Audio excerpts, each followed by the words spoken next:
Welcome to TP Talks, PwC's Global Transfer Pricing podcast series, where PwC professionals share perspectives on today's key transfer pricing developments.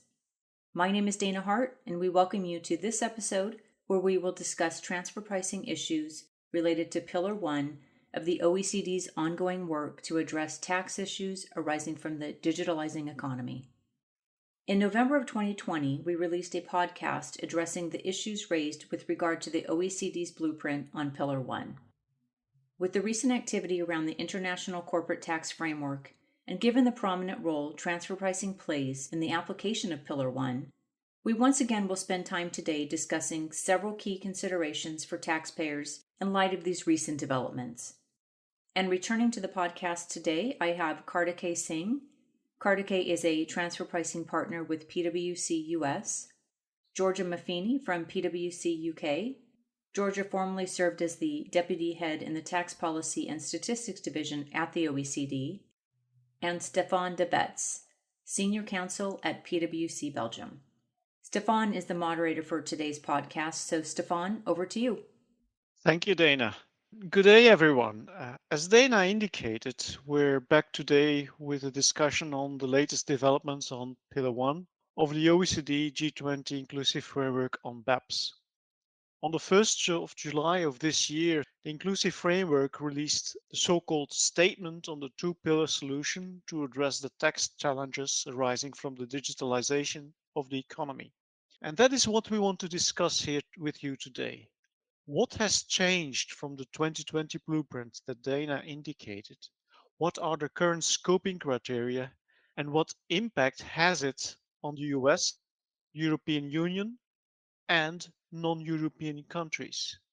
We also want to discuss what remains to be addressed by October of this year. Initially, 130 countries signed on, but as of today, 133 countries out of 139 member jurisdictions of the Inclusive Framework have only signed on. We have 6 holdout states, namely Ireland, Hungary, Estonia, Sri Lanka, Nigeria, and Kenya. 3 of those countries are European Union countries, which might lead to some stress within the European Commission. Also, we'd like to discuss President Trump and President Biden's administration and their difference in the approaches. Where we were, where we are now. We remember that under the President Trump administration, when the blueprints were published in October 2020, there was a whole hubbub on whether indeed agreement could be reached. But then in February came in the President Biden administration and made a complete change and led to this Inclusive Framework Statement on the 1st of July, what we are going to discuss now. So the first question to you, Georgia, what are some of these notable differences in the Inclusive Framework Statement around Pillar 1 from what we saw last October till now in the blueprint? What is your view in the driving differences between these approaches? Thank you, Stefan. So I think that the most notable difference, in the Inclusive Framework Statement, if we compare it to the blueprint, is really the new scope. So we no longer apply Amount A to automated digital services and consumer-facing businesses, but we apply Amount A across all sectors of the economy, with the exception of regulated financial services and the extractive industry. But it's true that the application is across sectors, but the application of Amount A will be ring-fenced essentially around very large and profitable multinationals, meaning multinationals with global revenues above 20 billion euros and a pre-tax profit margin of 10%. Why this change? Policymakers have told us that they wanted to simplify the Pillar 1 proposal we saw in the blueprint, but probably also because we all know that Pillar 1 is it's a new change to the income allocation system, and because it's all new, it's all very revolutionary, it is also uncharted territory, and hence We don't know what the effects of Pillar 1 will be on the current system, and to reduce the risk of disruption, probably policymakers have decided to limit the application of Amount A, at least in the very first few years, to maybe less than 100 multinationals around the world. And so this is, I think, the biggest notable difference. And then I think what comes out of the inclusive framework statement is also this willingness of simplifying the blueprint beyond the scope that we have just described. And you see that in the proposal for Nexus, which seems to be based only on a sales threshold. Maybe there will be simplifications also around the mechanism for identification of surrendering entities. The document talks only about allowing limited segmentation in the spirit of simplifying the proposal. So overall, I think, yes, this willingness to simplify what we have seen in the blueprint, simplification that might seem to be delivered mainly through formulaic approaches, essentially for scope, for the nexus, and a few other elements. Thank you, Georgia. And I think the term simplification might be very important here, as I see you. So you talked about simplification and segmentation. You talk about only that we do not talk anymore about automated digital services and consumer-facing businesses, because I remember that was one of the, I would say, the hot irons into the discussion in the blueprints. And it would seem to me that they are going for a general approach. There are still carve-outs for the extractive industry, the regulated financial services, but all in all the industries seem to be covered because they left out automated digital services and consumer-facing businesses. Now, Kartikeya, let's turn it over to you, and let's focus a bit on Amount A and scoping. How did we arrive at what has been put in the inclusive framework statement? How far a reach does it appear to have, particularly, for example, with respect to US MNEs? Could you explain us a bit more? Could you go a bit more in depth on these issues? Sure, Stefan, and hi, everyone. So, how did we get here? Both you, Stefan, you touched upon the Treasury presentation between the time of the original OECD blueprint and the statement, and then Georgia elaborated on how the current scoping criteria are so different. So, what we had in April, which I think was a major development, was this presentation that the U.S. Treasury made to the OECD Secretariat, where they presented a significantly different proposal on the scoping criteria for Amount A relative to what was there in the OECD blueprint. And it was different along precisely the lines that Georgia laid out that are reflected in the current statement. So Treasury's view in the presentation was that the reliance on activity tests and activity definitions that meet the criteria for what business qualifies as an ADS business or a consumer-facing business could be viewed as fairly subjective. And in that regard, it could lead to disputes and controversy. And so Treasury's view was that let's have more comprehensive scoping criteria, but based on quantitative measures, a revenue threshold and a profitability threshold, and minimize sector-based carve-outs from scope, and also do away with the need for segmentation. And one of the sentiments expressed in that presentation is also along the lines of what Georgia mentioned, is that by framing the scoping criteria in a way that Pillar 1 only applied to some of the largest and most profitable companies, you could actually minimize the disruption caused by this change to, relatively few companies. No more than 100 is the number that Treasury had set forth, while still leading to the same Amount A tax base and therefore the same revenue impact for Pillar 1 and Amount A that the original OECD proposal in the blueprints created. So that became the genesis. And now when you look at the inclusive framework statement and particularly with the scoping criteria as Georgia described, it resembles the Treasury proposal in significant ways. You have the 20 billion revenue threshold, albeit it's in euros now. The Treasury proposal had it in US dollars. You have a profitability threshold, which the Treasury proposal didn't quite spell out, but people had backed into it. That 10% profit margin, PBT divided by revenues. And then you have minimal sector-based carve-outs, albeit again, while the Treasury proposal only contemplated a carve-out for the extractives industry, the current inclusive framework statement extends that to regulated financial services. So I think it really did that Treasury proposal in April had a significant impact on the final shape of the scoping criteria that you see in the inclusive framework statement. Going to your second part of the question, well, how do these scoping criteria play out in terms of who's going to be in scope and where is the amount A tax base going to come from? So I did a very relatively straightforward analysis that was published in a tax notes article. And thank you for framing this question because it allows me to put a plug for that article that came out in early August. And that's using publicly available data in Orbis.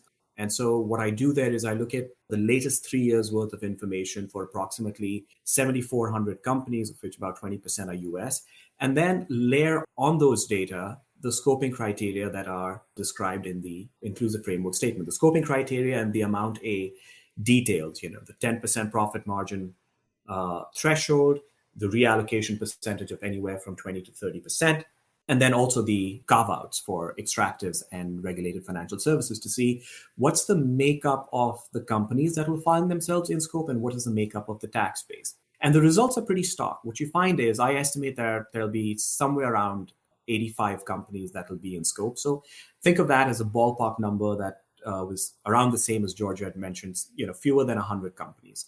And a total amount A tax base in the range of, let's say, 80 billion to about 120 billion, depending on what reallocation percentage you use. And within that, by far, close to 50% of the companies, almost 50% of the companies are US multinationals, which is again a stark result because the next highest number comes from China, which is only 7. And then the remaining G7 countries account for fewer than 20 companies. The result is even more stark when you look at the makeup of the amount A tax base. Here, about 62% of the amount A tax base is estimated to come from US companies. And both Chinese companies as well as the remaining G7 countries will account for less than 10% each of that US tax base. Now, just to put a frame of reference, this is far out of whack with, let's say, the US share of the global economy. The US share of the global economy is less than 25% when you measure it as a percentage of global GDP. China plus the other G7 countries account for more than 35% of global GDP, but they will account for less than 20% of the amount A tax base. And this has important ramifications. It gives the appearance that the amount A scope is disproportionately impacting US multinationals. And that is going to have ramifications for how palatable this outcome would be to US lawmakers, and particularly US Republican lawmakers. Thank you, Kartikeya. Indeed, if I hear you, it would seem that the US multinationals are indeed picking up the bill of Amount A to a very large extent. I recently also read a publication from the Oxford University Centre for Business Taxation, where they kind of ask themselves, why don't we limit the threshold also to 750 million? For example, the same threshold as under Pillar 2. But it would seem, as you indicated already, that I would say, exponentially increase the number of companies or groups that would be under Amount A without actually a significant increase in, there is of course an increase in taxable base, but it would not be worthwhile actually to go into that increase. Also, what came out of that study is that it is important how actually not only the tax base or the effective tax rate is being calculated, but also the ratio that they are going to use. And I give an example. Among European enterprises with revenues above 20 billion, which is the threshold under Pillar 1, there are almost twice as many companies that have a return on equity above 10%. But that's not the ratio that is going to be used, apparently. The ratio to be used is return on revenue.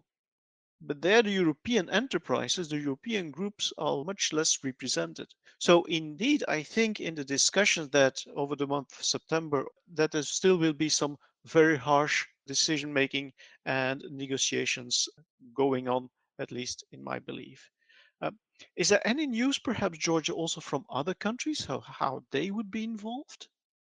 So, Stefania, in terms of non-EU, non-European countries, and maybe we should be looking at, what happens in Asia. I think the biggest piece of news is that China is within the agreement. Okay, and this is something that where many observers were doubting whether China would be in the agreement of both Pillar 1 and Pillar 2.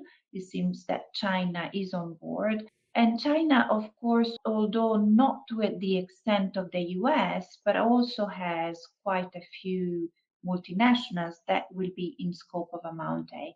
And this means that potentially there will be some reallocation of profit from China to foreign markets. But also China, a bit like the US, being a large market, will also receive some Amount A, depending on, of course, on how the safe harbor will be designed and interpreted. Then there are a few other countries around Asia, and you have India, you have Japan, but they don't have as many multinationals in scope as Kartikeya has said. So it's probably plausible to think that India will instead be on the receiving end of Amount A, always subject depending on how the safe harbor for marketing and distribution will be designed. And then the other large jurisdiction is Japan. Some Japanese multinationals in scope, but maybe also because of the profitability threshold, not as many as in the US or China. For sure. So, and then we don't have the time to look at the what happens at other countries in Asia, for example. But it will, of course, depend on whether they are large markets or headquarter jurisdictions or both. If you are both, clearly you are giving up Amount A, but also receiving Amount A. So maybe the final result is close to zero in terms of extra revenues for countries like China and the US that are important headquarter jurisdictions and very large markets. Thank you, Georgia. When we look at a multinational enterprise and they are active in various countries, and as Pillar 1 will be applied over several countries, we can see an increasing element of complexity there. Complexity leading to less certainty leading to disputes.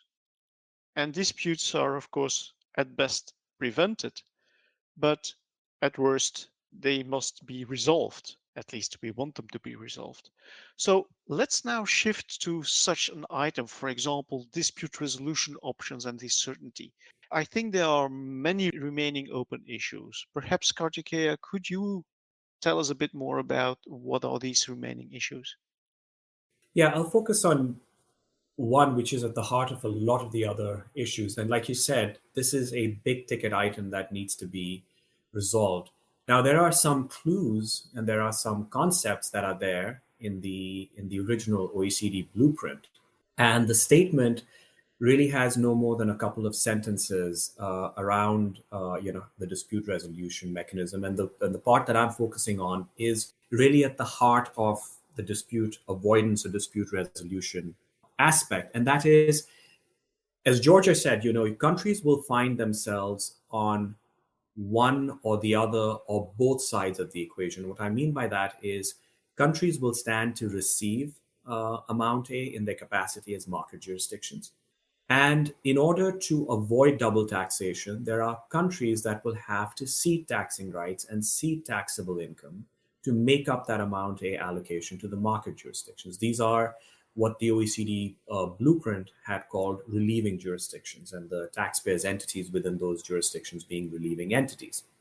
And the mechanism or the conceptual underpinnings of what the blueprint had described as to how those relieving entities and relieving jurisdictions would be identified was to look at, again, simplifying matters to a certain extent, to look at who are the entities and jurisdictions that, under the existing income allocation rules, i.e., the separate entity concept and the arm's length principle, receive residual profit, excess income above some kind of a normal return.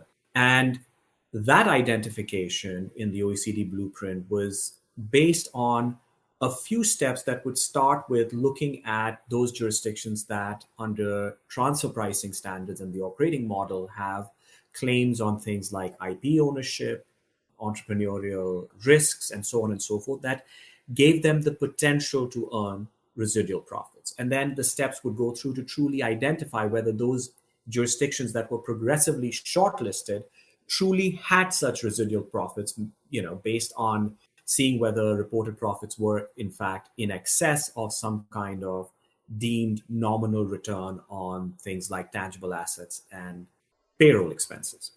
So you have a system, you have in concept an identification of relieving jurisdictions by looking at the income allocation outcome shaped by the existing rules, the arm's length principle. And then those are the entities that would then cede their tax base and taxing rights either via an exemption method or a crediting mechanism to make up the amount A allocation to the market jurisdiction so as to avoid double taxation. One of the fundamental challenges, obviously, is how this process will be designed, because even in concept, it is not the most straightforward concept to apply. You can at least logically make sense of it, but it will require some work to understand how exactly the steps would work, to what extent formulaic measures would be used. And already behind the scenes, we are hearing of talk that different countries have different views as to how that overarching concept can be applied. But the second issue that is important to recognize, and the challenge that arises, is from the fact that Amount A is going to act as an overlay on existing rules, right? And so there's going to be an interplay between the existing rules and the new, very formulaic destination-based income allocation rules of Amount A. And that presents a challenge in the sense that envision a world where, for a taxpayer, let's say in a year like 2025, you identified certain jurisdictions as seeding jurisdictions that have to make up and the Amount A allocation. They have to give up some income to make up the Amount A allocation to the market jurisdictions, because these seeding jurisdictions, these relieving jurisdictions, were identified as having residual profits. And the underlying reason for those residual profits was the transfer pricing model, because they had IP rights or entrepreneurial returns in their capacity as principal jurisdictions, etc. Now, let's say that in 2 years later, after the Amount A allocation and everything has been done, there's a transfer pricing dispute that actually challenges that original income allocation. And now you have a situation where a transfer pricing dispute has spillover effects on the Amount A workings, particularly the aspect of who will give up income to make up the Amount A allocation to the market jurisdictions. So long story short, Stefan, I think there are lots of very difficult issues, both from a conceptual standpoint and from a practical standpoint, that will have to be worked out for the system to work and live up to its promise that was made from day one, that this overlay of Amount A and this overlay of Pillar 1 is actually going to lead to a net reduction in controversy and dispute rather than a proliferation of such disputes and controversy. Thank you, Kartikeya. But it would seem to me that if you have these practical issues, but also these more, I would say, design features of the system, that you would need, or at least tax administrations must implement this as well as do our multinational enterprises. So you come to domestic legislation that needs to be introduced and enforced. But because we're talking about cross-border issue, also you come into treaty issues. So very likely that the existing treaties, as they stand now, would not be sufficient to address all these issues, because you need to define certain things. For example, your income, how to determine your income, your paying states, all these elements needs to be identified. So the question is there room for a new multilateral instrument on the Pillar 1? And we all know the discussions under the 2017 multilateral instrument. That was not a walk in the park, that was rather I would say, pretty big discussions going on there. Also, what I've learned is that there is a very tight timeline for the negotiation, namely 2022. Over 2022, it's going to be negotiated because Pascal Saint-Amand indicated it would be open for signature in 2023. That's almost the day after tomorrow. So a very ambitious and very tight timeline.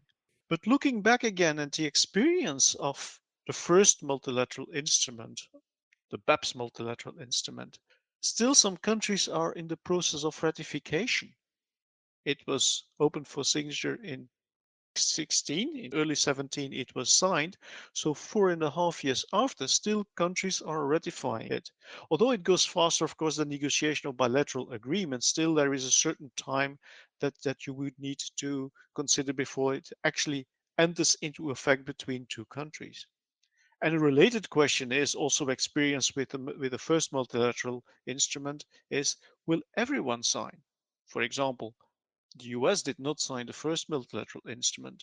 Will they sign the second one? And indeed, will they be able to get it passed in Congress? So these are all issues, I think, where indeed also some aura of uncertainty is lingering about. But now, Georgia, there is a fair amount that remains to be addressed. You already indicated, I mean, October is a kind of deadline. Is it realistic to think that this can all be accomplished by October of this year? That's in a month's time. What do you think also is the best and the worst case scenario?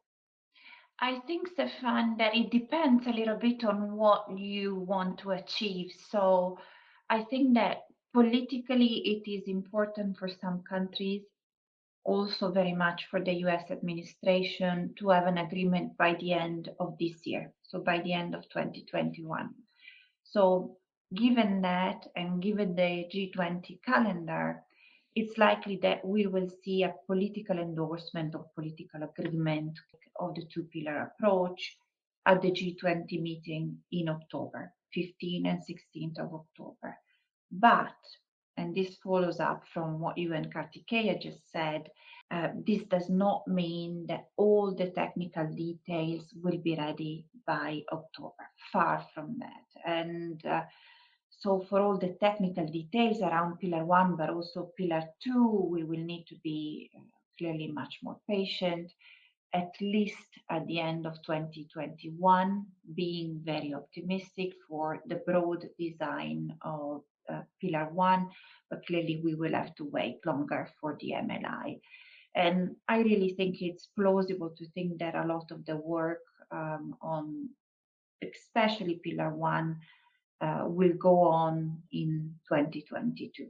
Okay, work beyond the MLI, the work around the design details that you and Kartikeya have just described. And I think this is how it should be, because you really do not want to rush when you are essentially rewriting the biggest changes in corporate income tax in the last 60 years, and you are rewriting essentially a new model of income allocation. So hopefully we have some time, and not everything will be decided by October. Thanks, Georgia. We already touched upon it, implementation, and looking at the statement of the inclusive framework, it's only a 5-page document compared to the 500 pages of Pillar 1 and 2. So inclusive framework statement, it contains a highly political statement, but it does not contain that much detail. So what details, according to you, George and Kartikeya, still need to be finalized, still need to be ironed out by October, or that certainly must be ironed out and cleared before we can actually say, okay, now we can really be on the move with regard to Pillar 1? Yeah, Stefan, I think that some of the key design features that are needed for Amount A to work have already been described by you and Kartikeya, the MLI, the mechanism for identification of surrendering entities. And maybe I can focus on a couple of additional design features that are very important. The first one is sourcing rules. And the second one is all the processes that go around dispute preventions and dispute resolutions. So sourcing rules are very, very important because they allow you to identify which one is the market that has to receive Amount A. And the definition of this market is kind of solvable for B2C businesses, although there are, of course, issues when a business sells via a third-party distributor. But identifying the market becomes very, very difficult to solve for B2B businesses. For example, for a B2B business that sells cloud services to a central entity, or for a B2B business that makes components.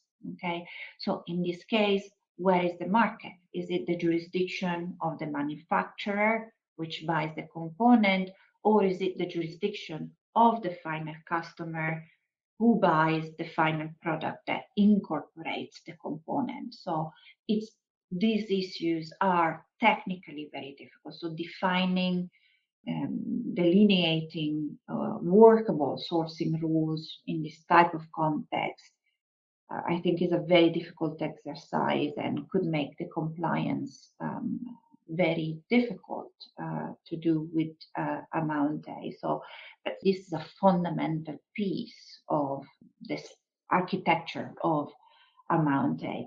And then we have all the processes that are there to prevent disputes and to resolve disputes. And also these processes are difficult to design because essentially they delineate winners and losers. And in a way also it's about tax authorities agreeing to curtail to a certain extent their powers. So difficult to do that politically and technically, but the processes for dispute prevention and resolutions are absolutely key for the new system to be concretely operable. Otherwise, we might have a perfectly designed Amount A in a dream world, probably, but that perfectly designed Amount A would break down, as soon as country A and B do not agree on the allocation of Amount A or on other rules. And in that way, Amount A would be very difficult to comply with. So lots of very important points still to define around Pillar 1. Georgia, your comment about that perfect dream world Amount A breaking down when as soon as country A and country B disagree on something reminds me of the Mike Tyson quote that everybody has a plan until they get punched in the nose.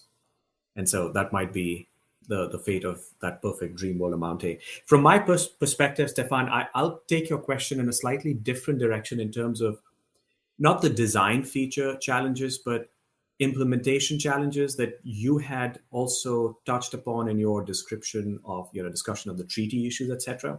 And here I can take it up from the observation that I had made with respect to the makeup of the companies that will be in scope and the tax base. And in that respect, I think the fact that the US companies comprise a disproportionate share of in-scope companies, or at least US companies, people can have the perception that US companies are disproportionately comprising the in-scope companies can present some very practical challenges. And those challenges come from the process, the legislative process, and not being a legal expert, I can only put this very simplistically. And Pillar 1 makes a big contrast to Pillar 2. In some ways, Pillar 2 has an easier path through domestic legislation because, Pillar 2 for the US is essentially a modified GILTI. And on the other hand, most legal experts, although there are some exceptions, notable exceptions that think that an alternative path is feasible, but most legal experts are of the view that for Pillar 1, the process will require either modification of existing bilateral treaties and then ratification of that modification, or the creation of a new treaty of the type that you were talking about, a multilateral instrument, given Amount A applies to multiple jurisdictions at the same time. And that process will require a 2/3 majority in the Senate.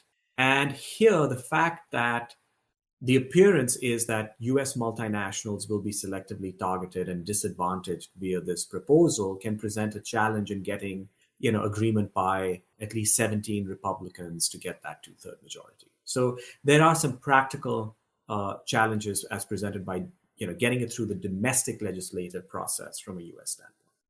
Thank you, Kartikeya, and thank you, Georgia, for these very useful and very thought-provoking insights. To wrap our talk here up, just some brief takeaways. I think this is still very extremely complex, and simplification is certainly very much welcomed. The negotiators are facing a very ambitious timeline, to say the least. US companies, US multinational groups, are, I would say, disproportionately present under Amount A, or at least the way it is proposed now, so leading into the issues that Kartikeya has just mentioned. The version of the inclusive statement framework, when we compare it to the blueprints, gives us a relatively small number of companies, as Kartikeya mentioned. Let me put it between 80 and 90 enterprises or multinationals. But it is a pretty big change what they're doing with this overlay of a system over the arm's length principle. There is an element of certainty and dispute prevention. I stress the word prevention and resolution. Prevention is what at least is tried to do, but whether it will be achieved, and particularly achieved in all cases, that this remains to be seen. And the tax system, well, or the tax systems in the different countries need to be aligned, need to be, to a certain degree, in conformity with each other. It was mentioned that this needs to be a sound and stable tax environment for the next 100 years. If I remember Pascal Saint-Amand well, it should increase stability, but only the future can tell us that. With this, thank you again, Georgia. Thank you, Kartikeya. And now I hand it back to you, Dana. Great. Thank you, Stefan, Georgia, and Kartikeya for your time today. And thank you to our listeners for joining us. If you have any questions, we encourage you to reach out to your regular PwC transfer pricing contact for an immediate response. Thanks again for listening and have a great day.